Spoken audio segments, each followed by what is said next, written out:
حضرت بایزید بستامی رحمۃ اللہ علیہ کا ایک یہودی پڑوسی تھا اور مخالف بھی بڑا تھا.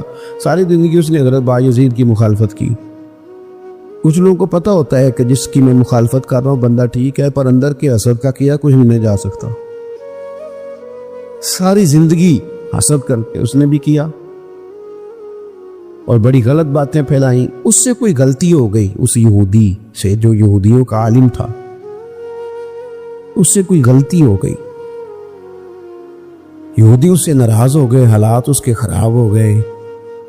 اتنا غریب ہو گیا کہ وہ چراغ جلانے کو بھی پیسے کوئی نہیں. بچہ تھا چھوٹا سا، وہ اندھیرے میں ڈرتا تھا، روتا تھا. حضرت بایزید بستامی گھر آئے تو اپنی گھر والی سے پوچھنے لگے، کل بھی میں نے نوٹ کیا یہ بچہ روتا ہے، آج بھی نوٹ کیا. تو کہنے لگی وہ جو گھر والوں سے پوچھا جو بھی گھر میں موجود تھا، انہوں نے کہا جناب وہ غربت ہے، آپ کو پتہ ہے اس کے حالات بڑے کمزور ہو گئے ہیں، تو بچہ اندھیرے سے ڈرتا ہے، چراغ جلانے کو تیل کوئی نہیں، پیسے کوئی نہیں. دشمن ہے، ساری زندگی مخالفت کی. حضرت بایزید نے چراغ میں بتی بھی ڈالی، تیل بھی ڈالا، اس کے دروازے پہ دستک دی. وہ یہودی باہر آیا، آ کر کے آپ کی طرف دیکھا تو آپ نے نا اس کے بولنے سے پہلے فرمایا کہ پوری گلی اور چوک دیکھ لے، بندہ کوئی دیکھ نہیں رہا، اور تو مجھے جانتا ہے، میں جھوٹ نہیں بولتا، میں بتاؤں گا بھی کسی کو نہیں. یہ تو چراغ رکھ لے تاکہ تیرا بچہ سو جائے، آرام سے وہ لیٹ جائے، میں کسی سے ذکر نہیں کروں گا، تیرا میرا راز رہے گا. اور میں نے رات کو میں آیا ہوں، دیکھ بھی کوئی نہیں رہا. وہ یہودی کہتا ہے بولنے کی طاقت ہی کوئی نہ رہی. ہم تو دشمن کو بھی پاکیزہ سزا دیتے ہیں، ہم تو دشمن کو بھی پاکیزہ سزا دیتے ہیں. وہ اندر چلا گیا چراغ لے کے، رات بھر بچہ سویا رہا. دوسرا دن پھر ہوا، شام تھوڑی سی گہری ہوئی، لوگ اپنے اپنے گھروں میں سوئے، بچہ ڈرتا تھا اندھیرے سے. حضرت بایزید نے پھر چراغ میں تیل ڈالا، بتی ڈالی، دروازے پہ دستک دی. جب وہ باہر آیا تو فرمانے لگے، تو دیکھ رہا ہے کہ کوئی بندہ موجود نہیں، اور تجھے پتہ ہے میں جھوٹ بھی نہیں بولتا، کسی کو بتاؤں گا نہیں، یا یہ لے جا تیرا بچہ سو جائے. اس نے مخالفت کی ہے ساری زندگی، اس کو دے دیا، اس کا بچہ سو گیا. تیسرا دن پھر ہوا، وہی وقت، وہی انداز، وہی باتیں. دستک دے کے کہا کوئی شخص نہیں دیکھ رہا، چراغ لے لے، بتاؤں گا بھی کسی کو نہیں، اور تجھے پتہ ہے میں جھوٹ نہیں بولتا. وہ چراغ آپ بڑھا کے دروازہ بند کرنے لگے تھے کہ وہ یہودی زور زور سے چلایا، کہنے لگا باہر آؤ بھی سارے مسلمانوں، نکلو بھی یہودیوں سارے باہر. لوگ سارے باہر گلیوں میں آ گئے، کہنے لگے یہ بایزید بستامی ہے، میں نے ساری زندگی جھوٹے الزامات لگائے. آج جب میری حالت یہ ہے کہ میرے اپنوں سے مجھے کوئی پوچھنے نہیں آتا، اس شخص سے میرے بچے کا رونا نہیں دیکھا گیا.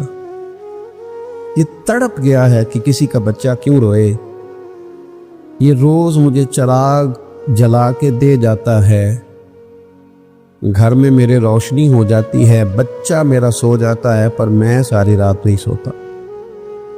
میں آج تم سب کو گواہ بنا کے کہتا ہوں، جو میں نے ان کے بارے میں زندگی بھر کہا وہ سارا غلط تھا.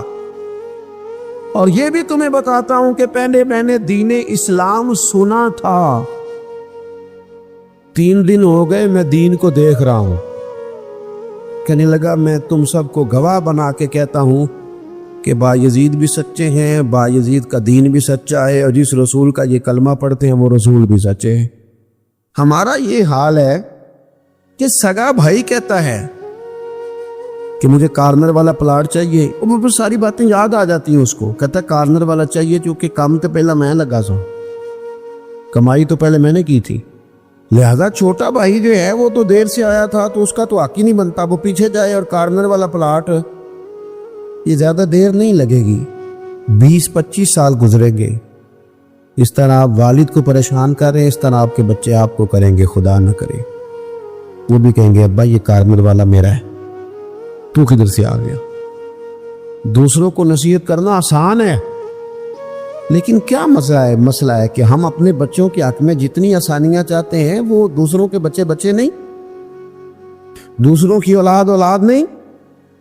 دوسرے کے گھر میں روشنی ہوگی تو ہم کیا سمجھتے ہیں کہ دنیا سے روشنی کم ہو جائے. سلطان العارفین رحمت اللہ تعالی علیہ فرماتے ہیں رمضان شریف کا مہینہ تھا تو میں گزر رہا تھا بستان کے بازار سے، لوگ دکانوں سے اٹھ اٹھ کے مجھے ملنے آنے لگے، تو میرا نفس مجھے کہنے لگا باجید اتنی شان تو آج بادشاہ کی بھی نہیں جتنی تیری ہے، پھر کاروبار چھوڑ کے تو نہیں آتا۔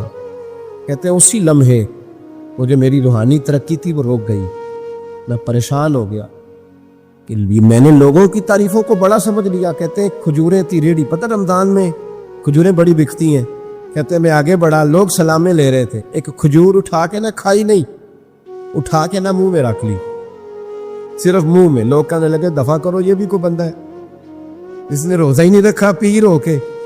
تو لوگوں نے ملامت کی تو میرا نفس کچلا گیا۔ جب کوئی آپ کو برا کہتا ہے نا، پھر جو سجدے میں رونے کا مزہ آتا ہے، وہ تعریف کے وقت سجدہ ہوتا ہے کبھی؟ اقبال کہنے لگے نہ بچا بچا کے تو رکھ اسے، تیرا آئینہ ہے وہ آئینہ، یہ شکستہ ہو تو عزیز تر ہے نگاہ آئینہ ساز میں۔ فرماتے میں کھل کے رویا اللہ کی بارگاہ میں، بندے سارے۔ بابا بلے شاہ صاحب فرماتے ایک دن میرا بھی دل کیا تھا کہ میں اعتکاف کروں اور قصور سے نکل جاؤں، کچھ پیر کہہ کے ہاتھ چومتے ہیں، کچھ سید کہہ کے۔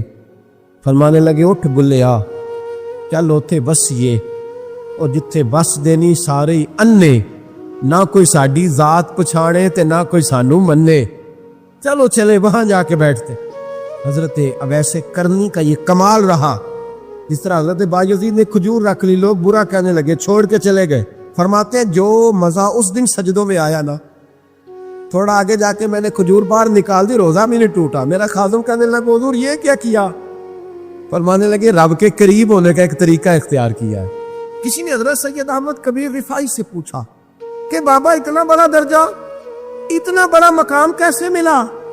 تو بابا جی کہنے لگے زندگی میں کبھی کسی کو حقیر نہیں سمجھا، کسی کو کبھی حقیر، کبھی کسی کو اپنے سے کمتر نہیں سمجھا۔ تو اللہ نے دیکھے نا، اگر آپ نہیں سمجھیں گے تو اس کے لیے بھی آپ کو عنوان مل جائیں گے، اور اگر سمجھنا ہے اپنے آپ کو بڑا تو اس کے لیے بھی موقع مل جاتے ہیں۔ حضرت شفیق بلخی بہت بڑے صوفی بزرگ ہوئے، پر نوجوان تھے، جوانی میں ہی اللہ نے بڑا مرتبہ دیا۔ حضرت عبداللہ بن مبارک بوڑھے تھے، دونوں ایک محفل میں اکٹھے ہوئے۔ اب بغداد سارا ماننے والا تھا اور دونوں کا ماننے والا تھا۔ آخر میں دعا بزرگ کرایا کرتے تھے محفل کے اختتام پر۔ حضرت شفیق بلخی جناب عبداللہ بن مبارک سے کہنے لگے آپ دعا کریں، آپ دعا کریں، آپ بزرگ ہیں، اب جس نے جو ماننا ہے اسے اس کے لیے عنوان بھی مل جائے گا۔ حضرت سیدنا عبداللہ بن مبارک کہنے لگے بیٹے تو دعا کر، تیری عمر تھوڑی ہے، تیرے گناہ بھی تھوڑے ہیں، تیری عمر تھوڑی ہے، تیرے گناہ بھی تھوڑے ہیں۔ تو سیدنا شفیق بلخی کہنے لگے نہیں حضور آپ دعا کریں، آپ کی عمر زیادہ ہے تو نیکیاں بھی تو زیادہ ہی ہے نا، نمازیں بھی تو آپ کی زیادہ ہے نا، روزے بھی تو زیادہ، رمضان بھی تو آپ کی عمر میں زیادہ ہے نا، آج بھی تو آپ نے زیادہ۔ اگر آپ نے کسی کو اپنے سے بڑا سمجھنا ہے تو عنوان آپ کو مل جائے، چھوٹا سمجھنا ہے تو اس کے لیے بھی عنوان آپ کو۔ بات تو یہ ہے کہ آپ کیا کرنا، اگر آپ کسی کو حقیر سمجھنا چاہتے ہیں تو بات ختم ہو گئی۔ سید احمد کبیر رفاعی فرماتے زندگی بھر کبھی کسی کو حقیر نہیں سمجھا، اللہ کی ساری مخلوق کی کیا بات ہے۔ اللہ قرآن میں کہتا ہے ان اللہ لا یستحی ان یضرب مثلا ما بعوضۃ فما فوقہا، اللہ شرم نہیں کرتا کہ ایک مچھر کی مثال بیان کرے یا اس سے بھی کم تر۔ اللہ مچھر کی بات کرتا ہے اتنا بڑا ہو کے، وہ کہتا ہے میں کروں گا، میری مخلوق جو ہے تو حضرت احمد کبیر رفاعی فرمانے لگے میں نے کبھی کسی کو حقیر، ہم لوگوں کے پاس عنوان بڑے حقیر سمجھنے کے لیے ہم سمجھ لیتے، امیر آدمی کہتا ہے غریب محنت کیوں نہیں کرتا، محنت کرے امیر ہو جائے گا، عنوان ہوا کہ نہ تنقید کرنے کا۔ 4 بچے ہیں کریں کمائی امیر ہو جائیں گے، اب وہ حقیر سمجھ رہا ہے غریب کو، غریب بھی امیر کو حقیر سمجھتا ہے، وہ بھی کہتا ہے جو اس نے کمایا سارا ہی حرام ہے، جائز ایک پیسہ نہیں، اس نے بھی حقیر سمجھ لیا، یعنی وہ یہ کہہ رہا ہے کہ میں حلال کھاتا ہوں، یہ امیر حرام کھاتے ہیں، تو بات ختم ہو گئی، اس نے بھی حقیر سمجھ لیا، اس نے بھی حقیر سمجھ لیا۔ اب عنوان ہی تھا نا، اگر عنوان بدل لیتے تو بات بن جاتی۔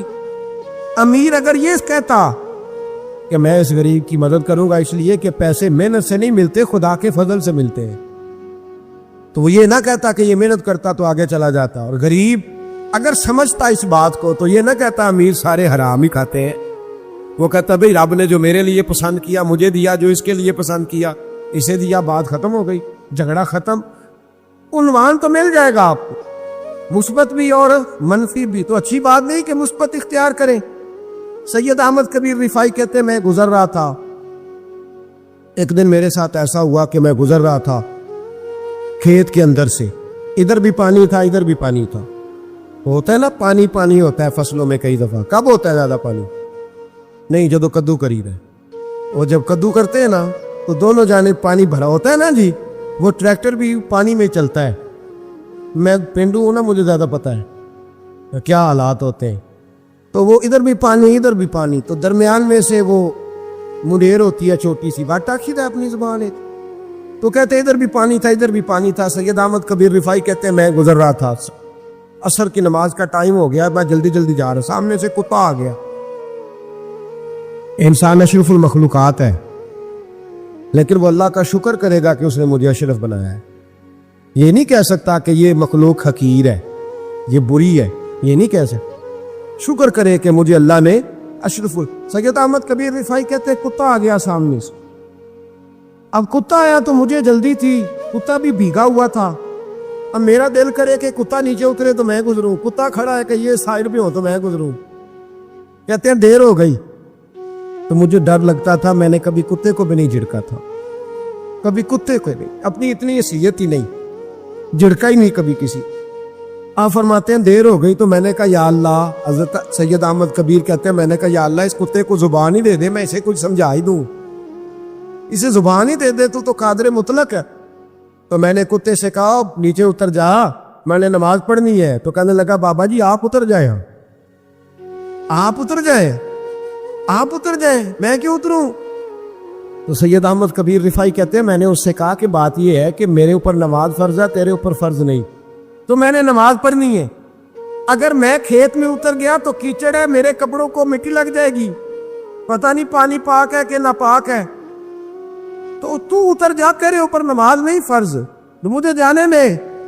تو سید احمد کبیر رفاعی کہتے ہیں اس نے ایسی بات کی کہ میرے اوپر وجب طاری ہو گیا.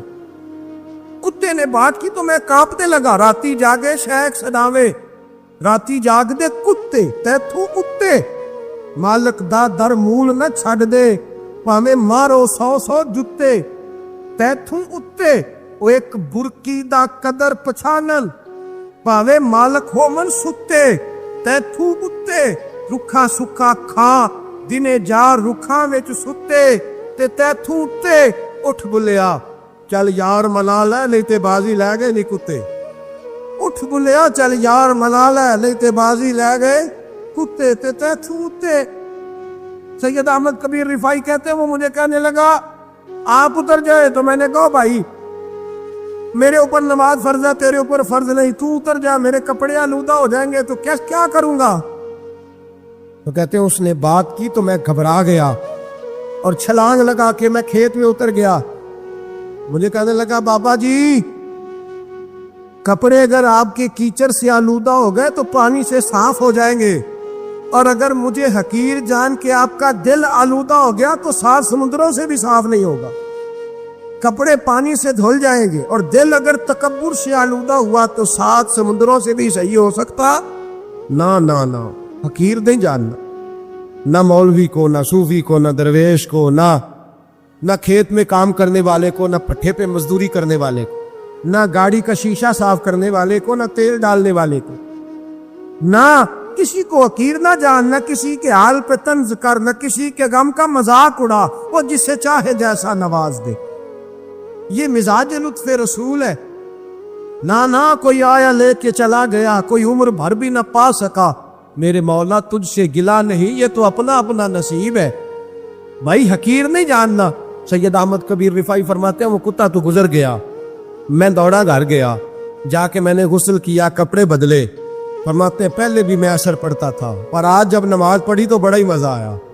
میں سر سجدے میں رکھوں میرا اٹھانے کو جی ہی نہ چاہے, میں رکوع میں جاؤں تو میرا سر اٹھانے کو دل ہی نہ چاہے.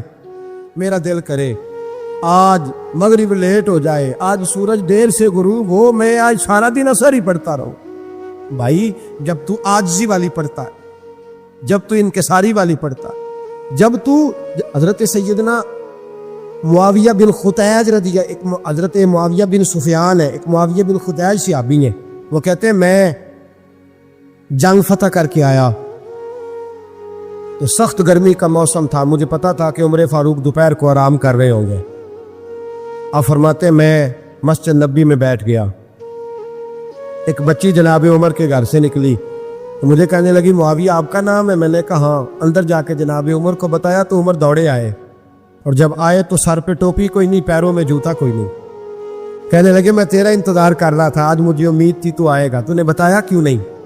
تو میں نے کہا حضور مجھے پتا ہے رات ساری آپ چہرے پہ کپڑا ڈال کے مدینے کی گلیوں میں رہتے ہیں, تو دوپہر کو آپ آرام کرتے ہوں گے, اس لیے میں نے کوشش کی کہ آپ کو بیدار نہ کروں, آپ آرام کر رہے ہوں گے, اس لیے یہ میں نے کوشش کی کہ میں بیٹھتا ہوں مسجد میں آرام کرتا ہوں, جب آپ آئیں گے تو دیکھی جائے گی. حضرت عمر فاروق نے جلال کیا, فرمایا تو مجھے غافل سمجھتا ہے کہ میں سو جاؤں گا؟ اور آپ فرمانے لگے میں قوم کا خادم ہوں جس کی اتنی زیادہ رعایا ہو وہ سو جائے چپ کر کے, میں نے جواب نہیں دینا اللہ کی بارگاہ میں. فرمایا میرے امیروں کی طرح سونے جاگنے کے وقت مقرر نہیں, میں قوم کا خادم ہوں, جس وقت بھی آیا کرو مجھے جگا لیا کرو, مجھے قبر میں جا کے خدا کو بھی جواب دینا ہے, محمد مصطفیٰ کو بھی جواب دینا ہے.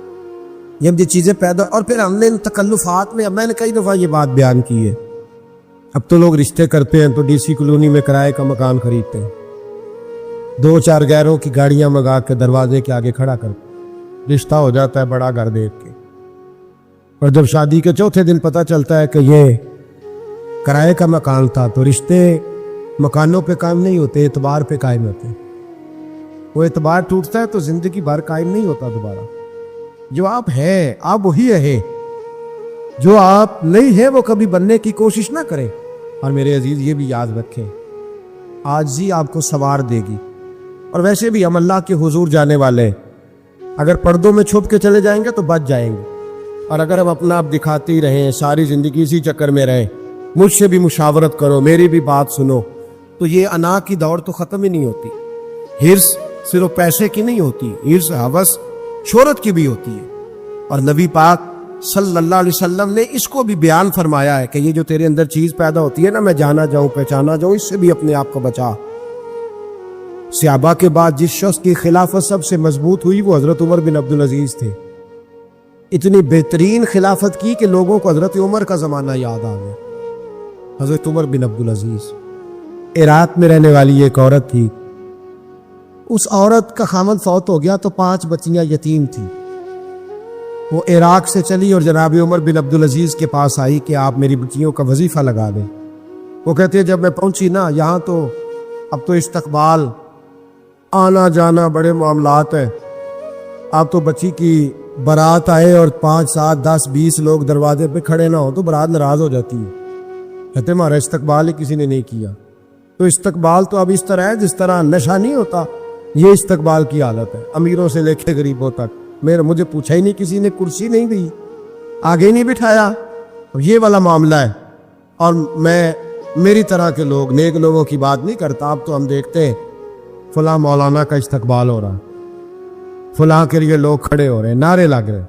اور اب تو میں دیکھتا ہوں ایسے ایسے ہاتھ لہراتے ہیں صوفی اور درویش کہلانے والے, جیسے سیاسی لیڈر لہرایا کرتے. یہ کیا طریقہ ہوا, یہ کون سا طرز زندگی؟ میرے نبی پاک صلی اللہ علیہ وسلم نے فرمایا جو خواہش کرے کہ میں آؤں اور لوگ کھڑے ہوں وہ تو جہنمی ہے, تو دوزخی ہے. سارے وہی طریقے ہمیں اختیار کرتے جا رہے ہیں, وہی پروٹوکول ہے ہر جگہ. وہ لوگ جن کے دروازے کھلے ہونے چاہیے تھے وہاں بھی ہر وقت کے لیے معاملات طے ہو گئے. یاد رکھے میرے نبی پاک علیہ الصلوۃ والسلام نے جو تعلیمات دی, حضرت عمر بن عبدالعزیز رحمۃ اللہ تعالی علیہ.